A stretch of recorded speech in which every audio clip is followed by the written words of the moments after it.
तुम्ही पॉलिटिकली एखाद्याचे होऊन सयाजी जर हे बोलत असतील तर मला असं वाटतंय सयाजीच्या आयुष्यामध्ये म्हणजे कलाकार म्हणून काही शिल्लक राहिलं नाही का, असा माझा प्रश्न आहे सयाजीला.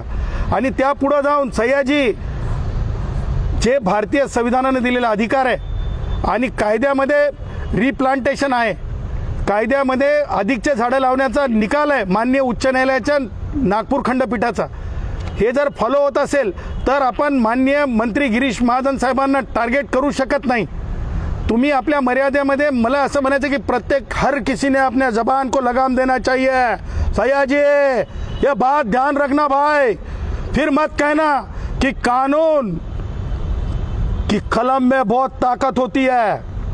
त्याच्यामुळे माननीय गिरीश महाजन साहेबांनी स्पष्ट केलेलं आहे वृक्षतोड नाही आहे, रिप्लांटेशन आहे, त्याच्यासोबत अधिकचं प्लांटेशन असणार आहे. साधू संतांचा अपमान करण्याच्या तुम्ही भानगडीत पडू नका.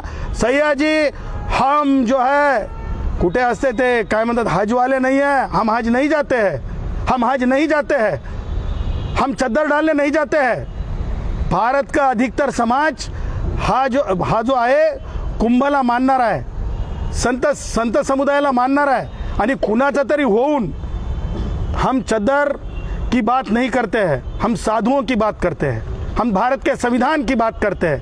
और जहाँ भारत के संविधान की बात होती है मुझे ऐसा लगता है कि ते काय पाणी कम चाय आहे ते सयाजी शिंदेचं बोलणं, पाणी कम चाय आहे. मी खबरदार इशारा देत आहे, यापुढं साधू संतांचा अपमान करायचा नाही, खोटं नरेटिव्ह तयार करायचं नाही, वृक्षतोड नाही. आणि माननीय गिरीश महाजन साहेबांच्या बाबतीमध्ये, कारण सयाजी आपलं काय कर्तृत्व आहे मला माहीत नाही, परंतु गिरीश महाजन एक अशी व्यक्ती आहेत की त्यांच्यामुळे खाजगी वैद्यकीय महाविद्यालय नाही तर शासकीय वैद्यकीय महाविद्यालय प्रत्येक जिल्ह्यामध्ये झालेत. लाखो करोडो जे सामान्य गरीब असतात त्यांना की नाही औषध उपचाराची व्यवस्था झालेली आहे, असे ते मंत्री आहेत. इतिहासात लिहिलं जाईल काँग्रेसांच्या काळामध्ये सयाजी खाजगी वैद्यकीय महाविद्यालय आणि अभियांत्रिकी महाविद्यालय झालेले आहेत. गिरीश महाजनच्या काळामध्ये सगळीकडे सगळ्या जिल्ह्यांमध्ये शासकीय वैद्यकीय महाविद्यालय झालेत. अशा कर्तबगार माणसाच्या विरुद्ध ऐकून घेतलं जाणार नाही. जशास तसं उत्तर दिलं जाईल.